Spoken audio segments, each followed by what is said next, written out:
100% fees రాయితీతో AI నేర్చుకోవాలనుకుంటున్నారా? Attend quality thought gen AI test 2025.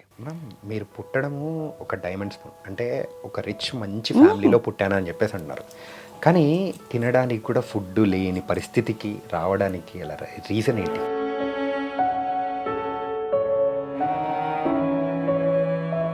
years తర్వాత నేను ఇంకొకరిని మ్యారేజ్ చేసుకున్నాను. సరే, మీ ఇన్స్టాగ్రామ్ ప్రొఫైల్ ఒకసారి చూస్తే డిఫరెంట్గా రీల్స్ అనేది కూడా చేయడం అనేది కూడా ఒక హాబీగా స్టార్ట్ అయిందా మీకు? ఈ రోజు ఖాళీగా ఉన్నాను అనుకుంటే కొంచెం ఫ్రీ టైం ఉంది అంటే మంచి కామెడీ కానీ కాన్సెప్ట్ కానీ ప్లాన్ చేసుకొని ఆ రోజు ఒక 2-3 చేసేస్తాను. ఇట్లా డిఫరెంట్ కాన్సెప్ట్స్తో చేసుకుంటూ సో సినిమా అవకాశం కొట్టేశారు. మూవీ అవకాశం మాత్రం నేను అసలు లైఫ్లో మర్చిపోలేంది. ఈ కరోనా ముందు సో బిఫోర్ ఏం చేసేవారు? నేను దగ్గర 15 lakhs వరకు లాస్ అయ్యానండి. లేడీస్ ఎవరైనా కానీ సెకండ్ మ్యారేజ్ చేసుకున్నారంటే వాళ్ళని చూసే చూపు అనేది కూడా అంటే చుట్టుపక్కల వాళ్ళ చూపు అనేది కూడా మారుతుంది కదా, మరి దాని నుంచి కూడా మీరు ఎలా బయటపడ్డారు? శ్రావణ శుక్రవారం నాడు పొద్దున్నే ఇలాంటివి నా చెవులతో నేను విన్నాను. Hi guys, welcome to I dream. నేను మీ చాణక్య. ఇన్ఫ్లుయెన్సర్గా ఉన్న దగ్గర నుంచి సో రీల్స్ చేసుకుంటూ ఆ తర్వాత సినిమా అవకాశాలు, సీరియల్ అవకాశాలు ఇలా రావడం ప్రజెంట్ ఇప్పుడున్న జనరేషన్లో సర్వసాధారణం అవుతుంది. అది అమ్మాయిల విషయంలోనే కాదు, మరి ఇప్పుడు క్యారెక్టర్ ఆర్టిస్టులు అండ్ తర్వాత చాలామందికి కూడా అలాంటి అవకాశాలు అనేది కూడా వస్తున్నాయి. అలాంటి స్థాయిలో నుంచి ఇప్పుడైతే సీరియల్స్ అండ్ సినిమాలు చేస్తూ ఉన్న శిరీష గారు ఇప్పుడు మనతో పాటున్నారు. అంటే చాలా సీరియల్స్లో మీరు చూసి ఉంటారు, వంటలకు కానీ, ఇల్లు ఇల్లాలు పిల్లలు, ఇలా చాలా సీరియల్స్లో కూడా ఉన్నారు. మరి ఆవిడ జర్నీ ఎలా మొదలైంది ఏంటి అనేది కూడా ఆవిడని అడిగి తెలుసుకుందాం. Hi ma'am. Hi Chanakya, how are you? Sirisha garu, నేను చాలా బాగున్నాను, మీరు ఎలా ఉన్నారు? నేను చాలా బాగున్నాను. ఓ నైస్. అసలు మీ జర్నీ అనేది కూడా ఒక్కసారి అబ్జర్వ్ చేస్తే, ఒకసారి మీ ఇన్స్టాగ్రామ్ ప్రొఫైల్ ఒకసారి చూస్తే నాకు బాగా నచ్చిన రీల్ ఏదైనా ఉందంటే అది జేసీబీది అనమాట. అసలు నార్త్ ఇండియాలో జేసీబీ అంటే ఫుల్ ఫేమస్. దానిలతో కొన్ని కోట్ల రీళ్లు చేశారు. అట్లా తెలుగులోకి వచ్చేటప్పటికి మీ స్టైల్లో డిఫరెంట్గా ఆ జేసీబీ రీల్ అనేది పర్సనల్గా నాకు బాగా ఇష్టం అనమాట. ఓ థ్యాంక్ యూ సో మచ్. ఇలా డిఫరెంట్గా రీల్స్ అనేది కూడా చేయడం అనేది కూడా ఒక హాబీగా స్టార్ట్ అయిందా మీకు? అంటే హాబీ కాదు, యాక్చువల్గా నాకు అసలు ఇలా రీల్స్ చేస్తారు అనేది నాకు అసలు ఏది తెలియదు. ఫస్ట్ ఆఫ్ ఆల్ మా పిల్లలు సరదాగా ఇది కరోనా టైంలో ఓకే బోర్ ఫీల్ అవ్వకుండా అమ్మ ఇలా ఒక టిక్టాక్ అనేది ఉంది ఒకటి చాలా బాగుంది అని చెప్పి నా చేత ఒక యాప్ ఓపెన్ చేయించి దీనిలో ఇలా చేస్తారు అన్నీ చూపించి సరదాగా చేద్దాందా అని వాళ్ళతో ఒక 2-3 చేసేటప్పుడు నాకు నేనేనా ఏంటి ఇలా చేస్తున్నాను ఒక ఫీల్ బాగుంది, ఇదేదో టైంపాస్. అలా స్టార్ట్ చేసిన జర్నీ అది. ఓకే, అలా స్టార్ట్ చేసి అలా అలా అలా అలా ఎక్కడి నుంచో ఎక్కడికో. అంటే మీ ఇన్స్టాగ్రామ్ ఫాలోవర్స్ కూడా చూసుకుంటే సుమారు 80,000 మంది. అమ్మ, అంత ఈజీ కూడా కాదు. 80,000 మంది సంపాదించుకున్నారంటే రోజుకి ఎన్ని రీల్స్ చేస్తూ ఉంటారు ఇట్లా డిఫరెంట్? అట్లా ఏం లేదు, రోజుకి అలా అని ఏం లేదు. నేను ఈరోజు ఖాళీగా ఉన్నాను అనుకుంటే కొంచెం ఫ్రీ టైం ఉంది అంటే మంచి కామెడీ కానీ కాన్సెప్ట్ కానీ ప్లాన్ చేసుకొని ఆ రోజు ఒక 2-3 చేసేస్తాను. లేదు అలా కాదు అనుకుంటే ఆ టైంకి సడన్గా ఏదైనా మంచి థాట్ వస్తే ఖాళీగా ఉంటే మాత్రం చేసేస్తాను. అయితే పెట్టడం మాత్రం రీల్స్ డైలీ 1 or 2 అంతే. ఓకే, అట్లా డిఫరెంట్ కాన్సెప్ట్స్తో చేసుకుంటూ సో సినిమా అవకాశం కొట్టేశారు. మూవీ అవకాశం మాత్రం నేను అసలు లైఫ్లో మర్చిపోలేంది. ఓకే, అంటే నేను కూడా ఊహించండి. అది సడన్గా డైరెక్టర్ కమ్ ప్రొడ్యూసర్ అయిన సుధాకర్ గారని ఆయన చూసి మనకి కాల్ చేసి మదర్ క్యారెక్టర్ ఒకటి ఉంది, చాలా మంచి క్యారెక్టర్ మేడం, అది మీరైతేనే బాగా చేస్తారు అనే నాకు బాగా నమ్మకం మీరు అని చెప్పి నాకు కాల్ చేసి అవకాశం ఇచ్చారు. నేను లైఫ్లో అయితే ఆయన్ని మర్చిపోలేను. ఎందుకంటే మనం అడుగు పెట్టడం అది ఇక చాలా అన్నమాట హ్యాపీ అండ్ ఊహించంది. అంటే ఉంది, కోరుకుండేది, కానీ మనం వెళ్ళి వెతుక్కోవాలి కదా ఎక్కడైనా. కానీ మనకి ఫోన్ చేసి మనల్ని పిలిచి అనేటప్పటికీ అది చాలా హ్యాపీ అనిపించింది. మంచి మూవీ చేశాను, కాలగమనం అని. నెక్స్ట్ మంత్ రిలీజ్ అవుతుంది. కాలగమనం మంచి రోలు, మూవీ కూడా చాలా బాగుంటుంది. ఫ్యామిలీ కామెడీ లవ్ అన్నీ ఉన్న మూవీ అన్నమాట. సో ఫస్ట్ మూవీ అవకాశమా లేకపోతే సీరియల్ అవకాశం? లేదండి, ఫస్ట్ మూవీ అవకాశం. ఫస్ట్ మనకి మూవీ ఛాన్సే వచ్చింది. ఆ మూవీ కంప్లీట్ అయ్యేటప్పటికి ఇంకా మనకి ఇక సీరియల్స్, మూవీస్ అన్ని కాల్స్ రావటం మొదలెట్టింది. సరే ఏదొస్తే అది చేసుకుంటూ వెళ్తున్నా. ఇట్లా ఇదే చెయ్యాలి అది చేయకూడదు అనేది లేకుండా మూవీ డేట్స్ వస్తే ఇంకా అది చేసేస్తున్నాను. సీరియల్ది వస్తే డేట్స్ అడ్జస్ట్ చేసుకుంటూ ఇదైతే ఇది అదైతే అది ఏదొచ్చినా చేసుకుంటూ వెళ్తున్నాను. ఈ సీరియల్ అవకాశాలు అనేది కూడా ఎలా వచ్చాయి? అంటే మీరు అంటే కోఆర్డినేటర్స్, మేనేజర్స్ ఉంటారు కదా, మేనేజర్స్ ద్వారా. అది మనకి హైదరాబాద్లో మా ఫ్రెండ్ ఒక ఆవిడ ఉన్నారు. తను నాకు మంచి ఒక స్టార్టింగ్ దీప్తి అని తను నాకు మంచి మేనేజర్స్కి రికమెండ్ చేసింది, ఓకే, సపోర్ట్ చేసింది. మన ప్రొఫైల్ వాళ్ళకి పెట్టడం అలా చేసింది. ఒక కొన్ని సీరియల్స్ అలా స్టార్ట్ చేశాను. ఇంకా ఆటోమేటిక్గా మీకు తెలియదే ఉంది, ప్రొఫైల్ ముందుకెళ్తూ ఉంటుంది కదా, పాస్ అవుతూ ఉంటుంది. అలా అలా మనకి కాల్స్ రావటం అన్నీ జరుగుతున్నాయి. సో నేను మూవీ ఫస్ట్ ఛాన్స్ ఇచ్చిన వాళ్ళని మర్చిపోను, మనకి సీరియల్కి ఫస్ట్ అవకాశం ఇచ్చిన వాళ్ళని మర్చిపోను. సినిమా ఇండస్ట్రీలో అయినా సీరియల్ ఇండస్ట్రీలో అయినా కానీ హీరో హీరోయిన్స్ కావాలంటే కుప్పలు తెప్పలుగా ఉన్నారు. కానీ మీరున్న ఆ ఏజ్డ్ క్యారెక్టర్స్, మదర్ క్యారెక్టర్స్ కానీ కొన్ని క్యారెక్టర్ ఆర్టిస్ట్ దానిలోకి మాత్రం చాలా వ్యాక్యూమ్ అనేది కూడా ఉందన్నమాట. ఏంటంటే చాలా తక్కువ మంది ఉన్నారు. సో దాంట్లో మీకైతే అవకాశాలు అనేది కూడా బాగా వచ్చేస్తున్నాయి. సో ఎప్పుడు స్టార్ట్ చేశారు ఇది మొత్తం? నా జర్నీ అయితే వన్ ఇయర్ బిఫోర్, అంటే 1 ఇయర్ కూడా కంప్లీట్ అవ్వలేదు నిజం చెప్పాలంటే. మూవీ స్టార్ట్ అయ్యేటప్పటికి 1 ఇయర్, ఈ మూవీ కంప్లీట్ అయిపోయి 6 months పట్టింది. ఇంకా అక్కడి నుంచి సీరియల్ స్టార్ట్. అంటే నా జర్నీ అయితే 1 ఇయరే. 1 ఇయర్ చెప్పాలంటే అంటే అప్రాక్సిమేట్గా వేసుకుంటే 1 ఇయర్ అంతే. ఈ 1 ఇయర్లో ఎన్ని మూవీస్ చేశారు, ఎన్ని సీరియల్స్ చేశారు? దగ్గర 6 movies దాకా చేశానండి. తర్వాత సీరియల్స్ అయితే దగ్గర 40 సీరియల్స్ పైనే చేశాను. Oh my god, 40 serials! 40 serials దాకా చేశాను.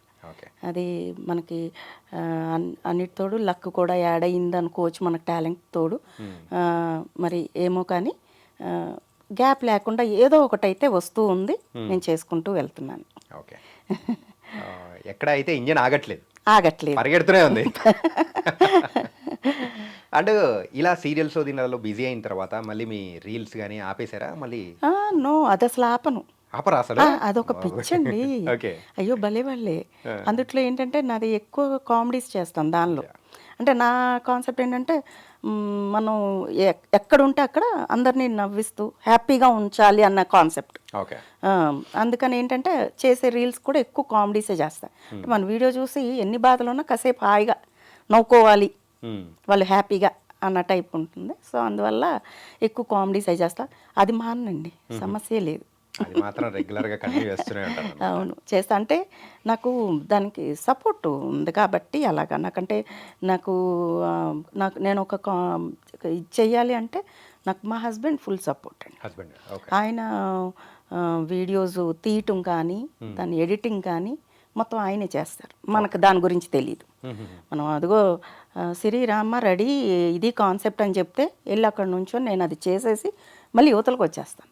దాన్ని ఎడిటింగ్ చేయడం కానీ మ్యూజిక్ యాడ్ చేసుకోవడం కానీ ఏదైనా మొత్తం మా హస్బెండే చేసుకుంటారు. కానీ మీ ఎక్స్ప్రెషన్స్లో చాలా దాంట్లో అబ్జర్వ్ చేస్తే కళ్ళు పెద్దగా చేసి అది మాత్రం సో గాడ్స్ గిఫ్ట్ అండి నాకు. రకంగా అది ఆ సిచ్యువేషన్ తగ్గట్టు భయపెట్టుతారు, అలాగే అమాయకంగా అనిపిస్తుంది అండ్ డిఫరెంట్గా అనిపిస్తుంది. అది గాడ్స్ గిఫ్ట్ అనుకోవాలండి నాకు ఈ ఐస్ రావటం మాత్రం. ఓకే, అవి రాబట్టి ఇక మనం దానికి తోడు ఎక్స్ప్రెషన్స్ యాడ్ చేసేటప్పటికి. ఈ కరోనా ముందు సో బిఫోర్ ఏం చేసేవారు? మీ ఫ్యామిలీ ఎక్కడ? నేను బొటిక్ రన్ చేసేదాన్ని అండి. నేను ఫ్యాషన్ డిజైనర్ని. టైలరింగ్ అంతా నాకు స్టాఫ్ ఉండేవాళ్ళు, ఒక 25 members స్టాఫ్ ఉండేవాళ్ళు. పెద్ద బొటిక్ రన్ చేశాను, వైజాగ్లో రన్ చేశాను నేను. బొటిక్ బాగా రన్ అవుతూ ఉండేది. ఇక ఎప్పుడైతే కరోనా వచ్చినప్పుడు బిజినెస్ బాగా దెబ్బైపోయాం. దెబ్బ అంటే మరి దగ్గర 6 months మనకి మొత్తం క్లోజ్ చేసి ఉన్నాం. రెంట్కి ఓనర్స్ ఆగరు కదా, రెంట్లు కట్టాలి, ఏది ఆగరు. స్టాఫ్ మనం నమ్ముకొని ఉన్నారు, వాళ్ళకి ఎంతో కొంత చూడాలి. ఇక్కడ ఇన్కమ్ లేదు. అప్పుడు బాగా ఇంకా స్టాప్ చేసేసానండి నేను. ఆ తర్వాత బాగా డల్ అయ్యింది బిజినెస్, ఇంకా స్లోగా ఇక నేను బిజినెస్ ఆపేసాను. ఎక్కడ మ్యామ్ నెగిటివ్? నేటివ్ విజయవాడ అండి. విజయవాడ కాకపోతే సెటిల్డ్ వైజాగ్. వైజాగ్లో ఉండేదాన్ని. వైజాగ్లో. ఈ కరోనా సమయంలో సుమారు ఒక 25 మంది స్టాఫ్ని పెట్టుకొని మెయింటైన్ చేస్తూ అంత మంచి బొటిక్ అనేటప్పటికీ అలా ఉన్న వాళ్ళు ప్రజెంట్ ఇప్పుడు ఎలా ఉంది? అంటే ప్రజెంట్ ఎలా ఉందంటే నార్మల్ బాగుంది. ఇప్పుడిప్పుడు ఇంకా మనకి కొంచెం మూవ్ ఆన్ అవుతున్నాం. అంటే ఆ బిజినెస్ దెబ్బ అనేది ఇంకా కోలుకోలేదా? లేదండి, ఇంకా కోలుకోలేదు. బాగా గట్టి దెబ్బ దెబ్బ కూడా. అప్రాక్సిమేట్ ఎంతవరకు నష్టపోయింటారు? నేను దగ్గర 15 lakhs వరకు లాస్ అయ్యానండి. ఓకే. లాస్ అయ్యాను, కాకపోతే నో ప్రాబ్లం. అంటే ఎప్పుడు పాజిటివ్, నా ఆలోచన ఏంటంటే ఏదున్నా పాజిటివ్గానే ఆలోచిస్తాను, పాజిటివ్గానే ఏది ఏంటి అనేది. నిన్నటి రోజు వద్దు, రేపటిది ఏంటి అనేది వద్దు, ఈరోజు మనం ప్రశాంతంగా ఉన్నామా లేదా, హ్యాపీగా ఉన్నామా లేదా, ఇదొకటే చూసుకుంటాను. నా చుట్టూతో ఉన్న వాళ్ళకి కూడా నేను అదే చెప్తాను. సో ఆ మైండ్ సెట్ ఉంది కదా, ఏదైనా పాజిటివ్గా తీసుకుంటాను. ఆ పాజిటివ్నెస్సే నన్ను నడిపిస్తుంది, హ్యాపీగా ముందుకెళ్ళిపోతున్నాను. అంటే ఇంతకు కరోనాలో పడిన మీ బిజినెస్ దెబ్బ వల్ల మీరు ఈ సినీ రంగంలోకి అడుగులు వేయాల్సి వచ్చింది అనుకోవచ్చా? అలా అనేం కాదు, ఇది ఒక ఇంట్రెస్ట్. బాగా చిన్నప్పటి నుంచి కూడా నేను ఏంటంటే ఈ మూవీస్లో చూసి ఈ జయసుధ, జయప్రద, శ్రీదేవి వీళ్ళు చేస్తున్న అవి చూసి మామూలుగా అనుకున్నాను, భలే చేస్తున్నారు, ఇది నేనైతే ఎలా చేసేదాన్ని, నేను ఇంతకన్నా బాగా చేస్తానేమో అంటే ఆ ఫీల్. అంటే ఇది నా ఒక్కదానికే అని నేను అనుకోను, లేదు, ప్రతి ఒక్కరికి ఉంటుంది లోపల ఇన్నర్ ఫీలింగ్. ఏంటంటే భలే చేసిందే, ఇది నేనైతేనా అన్న ఫీలింగు ఉంటుంది కదా. సో అలా ఇంట్రెస్ట్ ఉంది బాగా చిన్నప్పటి నుంచి, ఒక కోరిక, ఇంట్రెస్ట్ చేయాలని. కానీ ఎప్పుడు ఆ ఆలోచన అయితే రాలేదు, ఈ ఫీల్డ్లోకి ఎంటర్ అవ్వాలి, ఇలా చెయ్యాలి, ఆ ఆలోచన అయితే లేదు. ఈ రీల్స్ ఇవన్నీ ఎప్పుడైతే స్టార్ట్ చేసి మనకి బాగా చేస్తున్నామో, అభిమానులు బాగా ఎక్కువ అయ్యారండి. ఈ రీల్స్ కానీ, టికీ యాప్ ఉన్నప్పుడు కానీ. టికీ యాప్ ఏంటి? టికీ యాప్ అని ఒక యాప్ ఉండేదండి, అది ఇప్పుడు లేదు, బ్యాన్ అయిపోయింది. ఓకే. ఆ యాప్ నాకు బాగా మంచి పేరు తెచ్చిపెట్టింది.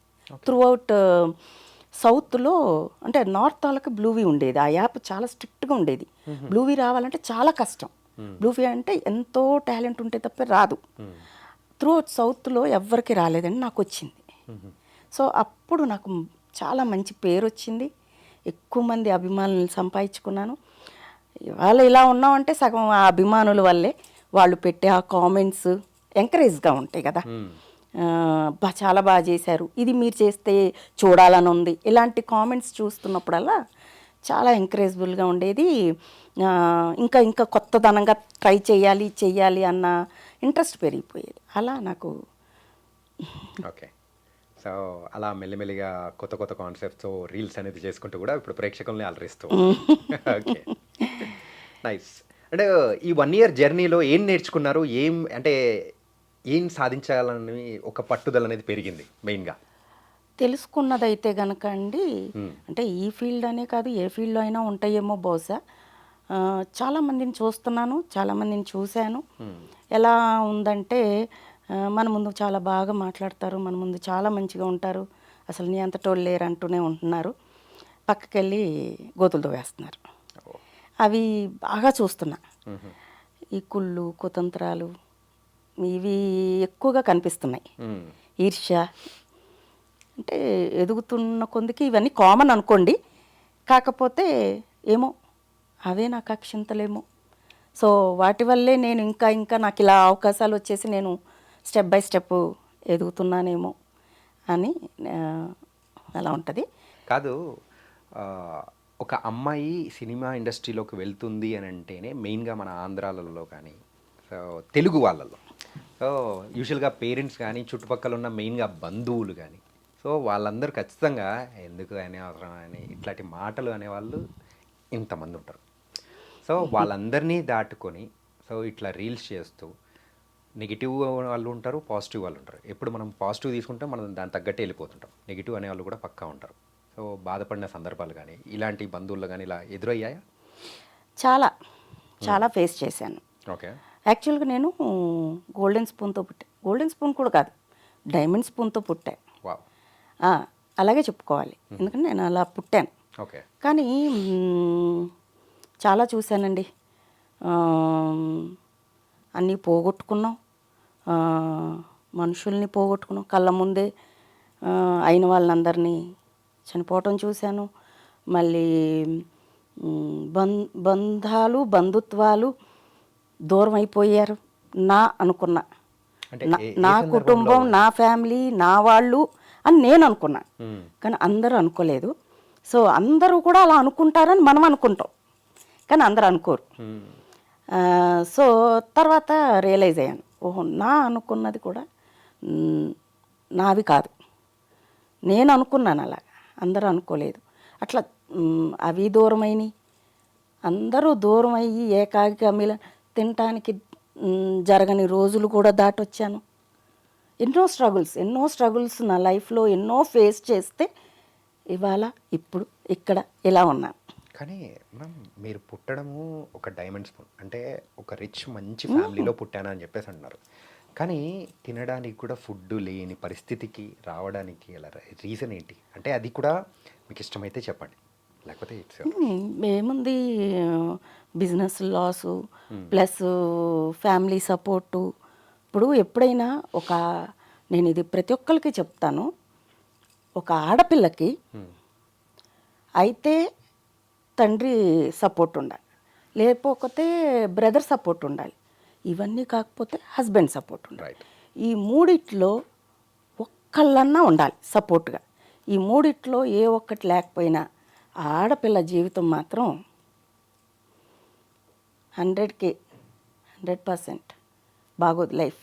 కానీ మీకు లేదా వీటితో ఈ మూడు లేకపోతే డబ్బన్నా ఉండాలి, ఆస్తులన్నా ఉండాలి, మళ్ళీ అవి ఉంటే సరిపోతుంది.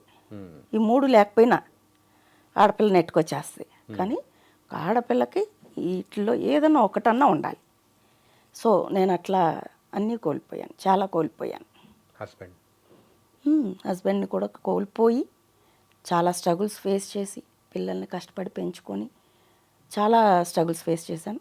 తర్వాత నేను కొన్ని దగ్గర ఒక 13 years తర్వాత నేను ఇంకొకరిని మ్యారేజ్ చేసుకున్నాను.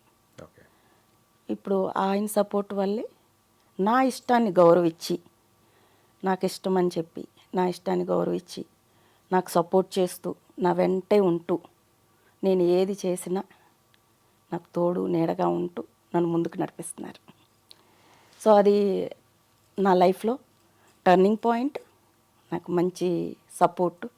లేకపోతే ఇలా ఉండేదాన్ని కాదు, ఇక్కడ దాకా వచ్చేదాన్ని కాదు. అలాగే ఆ బొటిక్కో లేకపోతే ఆ బొటిక్ లాస్ అయిపోయింది కాబట్టి ఇంకేదన్నా చేసుకుంటూనో ఉండేదాన్నేమో బహుశా. ఓకే.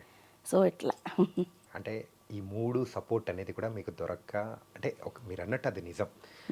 ఒక అమ్మాయి సక్సెస్ అవ్వాలి అని అంటే ఈరోజు ఎక్కడికైనా వెళ్ళి బతకాలి అంటే సమాజంలో సక్సెస్ అవ్వాలి అని అంటే మీరు అన్నట్టు ఆ మూడు ఉండాలి. మూడు లేని సందర్భం నుంచి ఈరోజు సక్సెస్ఫుల్ స్థాయికి అనేది కూడా రావడం అనేది కూడా మీరు లైఫ్లో నేర్చుకున్న ఎన్నో పాఠాల ద్వారా కూడా వచ్చాయి. అవునండి, చాలా lessons. Okay. So coming to your kids, so ఎంతమంది ఏంటి? 2 అమ్మాయిలండి. ఓకే. 2 అమ్మాయిలు జాబ్స్ చేస్తున్నారు ప్రెసెంట్. ఓకే. ఎక్కడ? ఇది ఒక పాప బెంగళూరు అండి, ఒక పాప మెడ్రాస్, చెన్నై. ఓకే. 2 జాబ్స్ చేస్తున్నారు. సో మీకు ఈ రీల్స్ చేయాలని ఇన్స్పిరేషన్ ఇచ్చింది కూడా వాళ్ళే? సరదాగా నాకు ఇంట్రెస్ట్ వచ్చేసింది. ఓకే. కానీ ఈ సందర్భంగా ఒకటి అర్థం అనుకున్నాము, లేడీస్ ఎవరైనా కానీ సెకండ్ మ్యారేజ్ చేసుకున్నారంటే వాళ్ళని చూసే చూపు అనేది కూడా, అంటే చుట్టుపక్కల వాళ్ళ చూపు అనేది కూడా మారుతుంది కదా.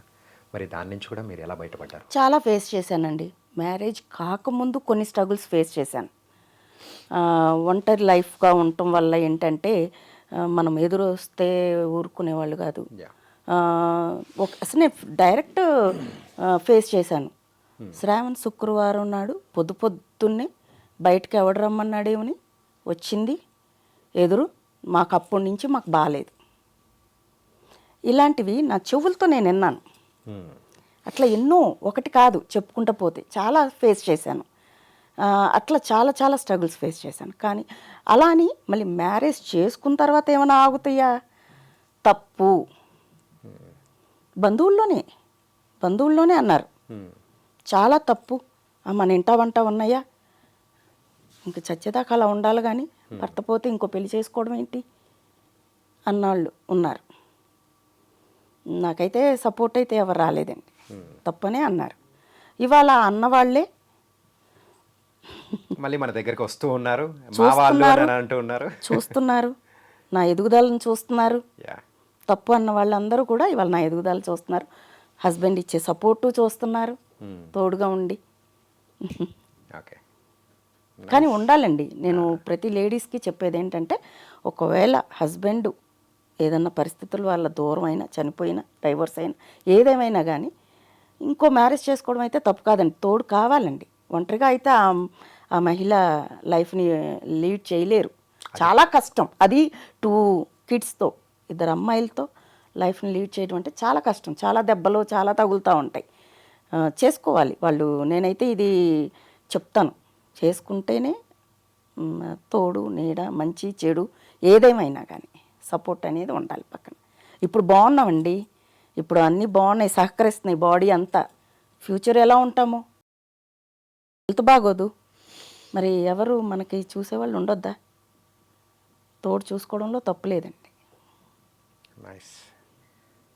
మీతో ఇంటర్వ్యూ అనేటప్పటికీ నేను ఒక సైడ్ ఆఫ్ అంటే ఒక రకంగా అనుకున్నాను, బట్ మీ లైఫ్లో ఉన్న స్ట్రగుల్స్ అనేది వింటూ ఉంటే నేనే ఎమోషనల్ అవుతూ ఉన్నాను. So it was a different journey. అవును. ఏంటంటే ప్రతి ఒక్క అబ్బాయికి అమ్మ అంటే తల్లి, చెల్లెలు, అక్కో ఇట్లా ఎవరో ఒక బంధాలు అనేది కూడా ఉంటాయి. వాళ్ళ మనసులు తెలుసుకున్న వాళ్ళకు అది ఖచ్చితంగా మీ స్టోరీ వింటూ ఉంటే ఖచ్చితంగా అరే it was very struggle life, it's not so easy అనేది కూడా ఖచ్చితంగా అనిపిస్తూ ఉంటుంది. Okay, come out of that. Okay, బయటకు వచ్చేద్దాం. ఓకే, సరే, ఇది బొటిక్ బిజినెస్ అన్నారు కదా.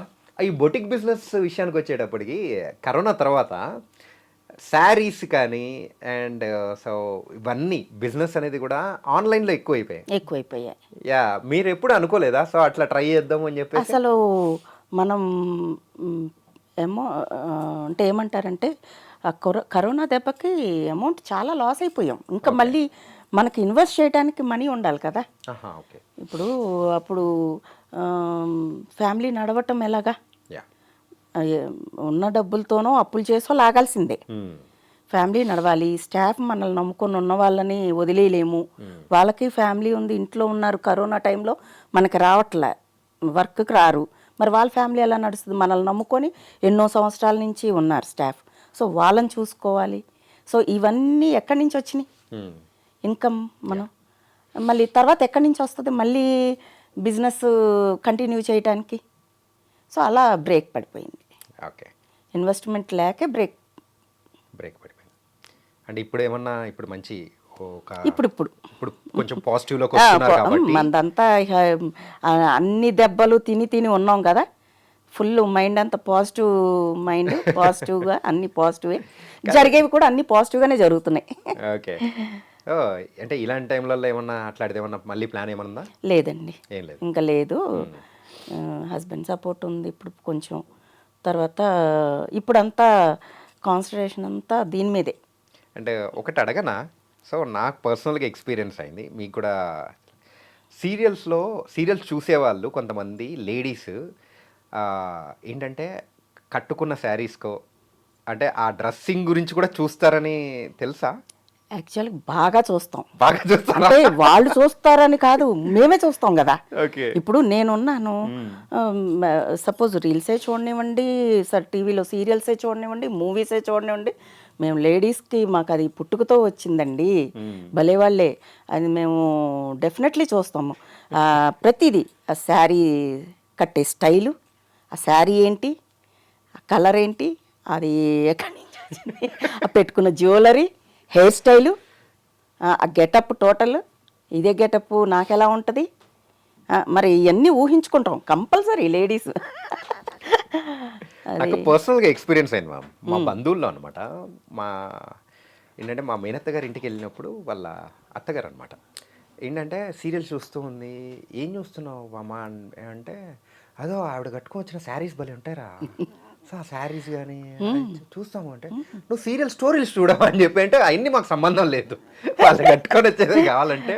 అడుగుతారండి మాకైతే ఇప్పుడు కాల్స్ చేసి కూడా ఎలా అడుగుతారంటే ఫ్రెండ్స్ ఉంటారు కదా ఊళ్ళో ఫ్రెండ్స్ కానీ నా బోటిక్ కస్టమర్స్ కానీ ఇట్లా కొంతమంది ఉంటారు కదా సర్కిల్, ఫోన్స్ చేసి అడుగుతారు అనమాట కాల్ చేసి, హే అసలు పలి భలే కడుతున్నారు చీరలు, అవన్నీ వాళ్ళు ఇస్తారా మీరే తీసుకెళ్ళాలా, భలేగా ఉంటాయి 1 గ్రామ్ జ్యువెలరీ అవన్నీ నువ్వు ఎలా పెట్టుకుంటావు, ఎలాగా ఎక్కడ ఏంటి వాళ్ళు అంటే వాళ్ళ క్యూరియాసిటీ, నువ్వు పలానా అది కట్టేవే ఆ చీర భలేగుంది ఇలా అడుగుతూ ఉంటారు. అందుకే మేడం సీరియల్స్ లో పూర్ ఫ్యామిలీని చూపించినా కానీ ఒక రిచ్ కాస్ట్యూమ్ మాత్రం వాళ్ళ కంపల్సరీ మీద ఉంటది. Okay, nice. అండ్ శిరీష గారు నిజంగా డిఫరెంట్ రోలర్ కోస్టర్ అనేది కూడా జరిగింది అనమాట, డిఫరెంట్ టైప్స్ ఆఫ్ ఎమోషన్స్ అనేది కూడా మనం ఇంటర్వ్యూలో తెలుసుకున్నాము. So one final question is, so next plans ఏంటి? సో ఒక ప్రామినెంట్ రోల్ కోసం చూస్తున్నారా, లేకపోతే వాట్స్ నెక్స్ట్ ప్లాన్? అవునండి, అంటే ఆల్రెడీ ఒక 3 మూవీస్కి సైన్ చేశాను. ఇంకా కొంచెం మంచి మంచి బిగ్ బ్యానర్ మూవీస్కి కొంచెం అవకాశాలు వస్తే బాగుండని వెయిట్ చేస్తున్నాను. ప్లస్ సీరియల్స్లో కూడా కంటిన్యూటీ రోల్ ఏదన్నా వస్తే బాగుండని చూస్తున్నాను. ఏదేమైనా ఏదొచ్చినా చేసుకుంటూ ముందుకెళ్ళిపోతాను. కానీ మీకు బాగా పేరు తీసుకొని వచ్చిన సీరియల్ ఏదనుకోవచ్చు? గుప్పడంత మనసు ఒకటి, ఊర్వశివో ప్రేయశివోలో జూబ్లీ హిల్స్ బేబీ నా క్యారెక్టర్. ఓకే, ఆ సీరియల్ చూసుకొని నాకు కాల్ చేసి జూబ్లీ హిల్స్ బేబీ అని అడిగేవాళ్ళు. అంటే నా క్యారెక్టర్ పేరు జూబ్లీ హిల్స్ బేబీ అనమాట. దెప్పి పొడుస్తాను అనమాట, అవతల పర్సన్ని దెప్పి పొడుస్తాను. ఆ జూబ్లీ హిల్స్ బేబీ క్యారెక్టర్ నాకు బాగా పేరు వచ్చింది, చాలా బాగా అందరూ ఫోన్ చేసి అడగటం జూబ్లీ హిల్స్ బేబీ అని. లేదు మళ్ళీనేమో రీసెంట్గా నేను అదేంటి మాస్ క్యారెక్టర్, అది ఎలా అంటే కోయిదొర ఒకటి చేశాను. అది కూడా అందరూ చాలా బాగుంది, బాగా సూట్ అయ్యావు అని చెప్పి కాల్స్ చేసి చాలామంది చేశారు, చాలా బాగుంది ఆ క్యారెక్టర్ నీకు అనేసి. అట్లా కాకపోతే చేసిన అన్నీ కూడా ఒక్కొక్క సీరియల్కి ఒక్కొక్క డిఫరెంట్ క్యారెక్టర్స్ వస్తున్నాయి. అంటే ఇదొక పర్టికులర్గా ఈవిడ దీనికే సెట్ అవుతారు, ఇలాంటివే ఇవ్వాలి అన్నవి రాలా. ఒక్కొక్క సీరియల్కి ఒక్కొక్క టైప్ ఆఫ్ క్యారెక్టర్ వచ్చినాయి. నాకు అన్నీ మంచి మంచి డిఫరెంట్ క్యారెక్టర్స్ నాకు అలాగే ఇష్టం. చిన్న రోల్స్ అయినా కానీ మంచి ప్రామినెంట్. అదే అంటున్నాను నేను, 2 days 3 days చేసిన క్యారెక్టర్స్ అయినా కానీ అవి ఎలా అంటే మంచి మంచి క్యారెక్టర్స్ వచ్చినాయి. నా మనసుకి ఎలా అయితే ఇష్టం, నాకు ఎలా ఉంటుందంటే ఆల్రౌండర్ అనిపించుకోవాలి, అన్నీ చేయగలదు, నవరసాల నటి అని అనిపించుకోవాలని ఒక కోరిక ఎప్పటి నుంచో ఉంది. అది నవరసాల నటి అనిపించుకోవాలంటే అన్నీ ఇది చేయలేదు ఈవిడ అనుకోకూడదు, ఏదైనా చేస్తుందా ఈవిడ అనుకోవాలని. అందుకని నేను రీల్స్ కూడా మీరు గమనించారో లేదో అన్నీ ఉంటాయి, కామెడీ ఉంటాయి, ఎమోషన్ ఉంటుంది, అన్నీ మిక్స్ చేస్తాను అనమాట. అలాగే సీరియల్స్ కూడా నాకు అలాగే వచ్చినాయండి, గాడ్స్ గిఫ్ట్. అన్నీ డిఫరెంట్ రోల్స్. ఒకటి శివంగి సీరియల్లో అయితే అమ్మోరు క్యారెక్టర్ చేశాను. అట్లా ఇది అదేనేం లేదు. తనకైతే సో మీ పేరు శిరీష కంటే జూబ్లీ హిల్స్ బేబీగా అందరికి బాగా గుర్తేమో. సో నైస్ శిరీష గారు. So thank you for coming here and bold అనే విషయాలు అనేది కూడా మనం షేర్ చేసుకున్నాము. ఫ్యూచర్లో ఇంకా మంచి ప్రాజెక్ట్స్తో కూడా రావాలి, మమ్మల్ని ఇంకా బాగా ఎంటర్టైన్ చేయాలి. Thank you Chanakya, thank you so much. నేను కూడా మీ అందరికీ నాకు ఈ అవకాశం ఇచ్చినందుకు thank you so much. Thank you.